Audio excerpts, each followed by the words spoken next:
Good morning. My name is Ian Braun. I'd like to thank the Honourable Dennis Bevington for inviting me to this press conference. I'm here to represent Canadians for Accountability and FAIR, two organizations dedicated to improving integrity and accountability and to protecting whistleblowers. I am the former Chief of Aviation Security and Marine Security at Transport Canada, so I have quite a bit of experience with both the department and regulations. We at Canadians for Accountability and FAIR feel that SMS fails the accountability test, particularly in the area of transparency and the need to protect whistleblowers.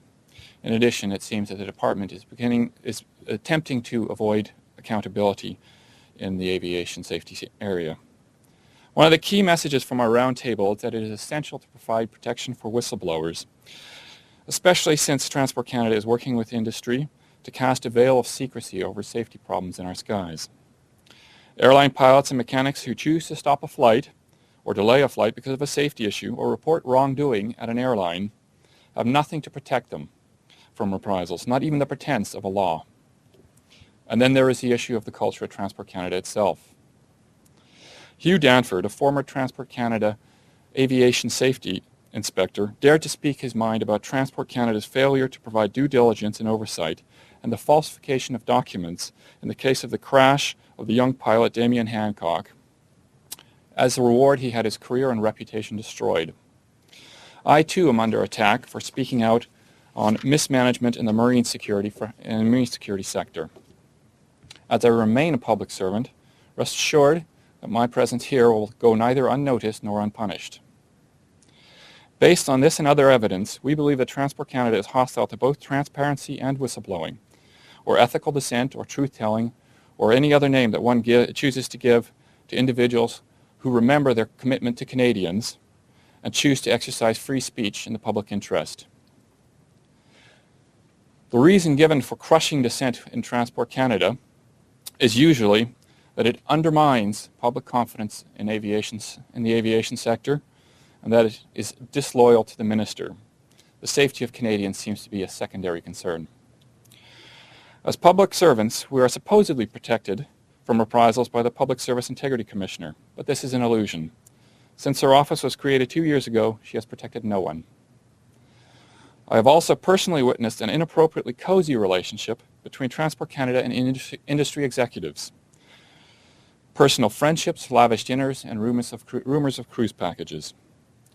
For more evidence, consider that the Minister of Transport had to publicly order his inspectors to stop signing confidential agreements with airline operators who were requesting them. That such requests were actually accommodated. That an airline would set conditions for Transport Canada to inspect them seriously undermines the authority of the department and the government. This could only have happened in an environment where airline operators feel that they are in the driver's seat. Our point is that we do not believe that Transport Canada, which itself does not tolerate dissent on issues of public safety and security and sees no problem in cozying up to industry, can successfully lead a new and untested initiative in which it expects a completely different code of conduct from the airline industry. We believe that if SMS does move forward, more lives will be lost to preventable accidents. Accordingly, we implore the Minister of Transport to take this process back to the drawing board and to conduct an inquiry into the management of aviation safety. Lives have been lost. Lives have been and are being destroyed. It must stop. Thank you.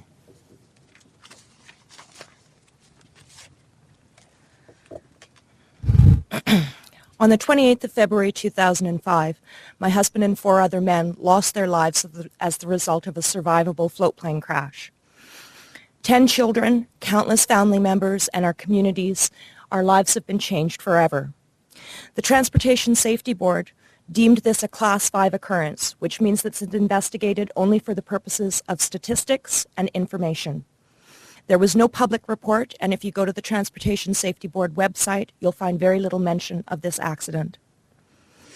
The delays, the lack of communication, and the failure to investigate subsequently resulted in a lack of Canada Labour Code investigation for 5 working lives.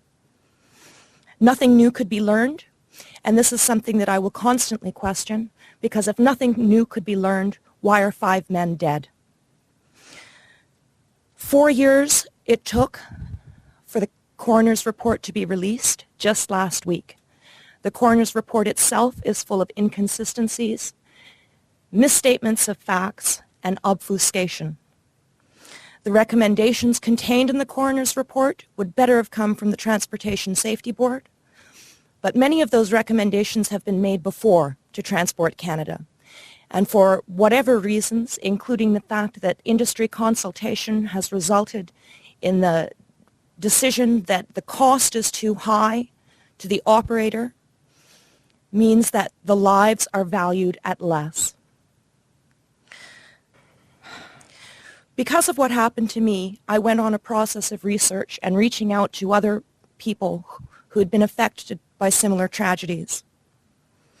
I've been in contact with countless families, widows, mothers, brothers, sisters, fathers, communities. I couldn't tell you the numbers, but what I can tell you is that there's a string of lives who've been destroyed as a result of the failures of Transport Canada to oversee the industry, and a failure of the Transportation Safety Board to have open and truthful reporting. As a result of the Davis Inlet crash, which Hugh Danford brought forward to Transport Canada in his Hancock report and the death of Damien Hancock, the most important recommendation ever made, which I will read to you, the Transportation Safety Board recommended that the Department of Transport undertake a review of its safety oversight, methodology, resources, and practices, particularly as they relate to smaller operators and those who fly in or into remote areas, to ensure that air operators and crews consistently operate within the safety regulations. This is particularly important because what many people don't realize is that when a pilot first achieves his commercial license, it is these small operators in remote locations where they must go in order to earn the hours and the respect that they require in order to get the good job. Recommendation AO 101 was not followed. There was no investigation into Transport Canada's oversight, and lies through Parliament and through the Transportation Safety Board resulted in that recommendation being closed as satisfactory in intent. I'm here to speak not just for my own family and the families of the other men in our accident, but also for the families who have been affected by the many, many tragic accidents over the years. We all have the Cougar crash on our minds right now. And I hate to bring this up and to use this, but I can only imagine what confusion they must be feeling because of the many different agencies that are involved and the distinct and clear problems which seem to be coming out in the press, which relate to Transport Canada oversight. Personally, I'm tired of having condolences given to me instead of answers and truth. I join with Justice Virgil Mushansky and many others within the industry in calling for an immediate public inquiry into the oversight of aviation safety by Transport Canada. The next time I hear somebody say that we have the safest aviation system in the world, I should like for it to be true.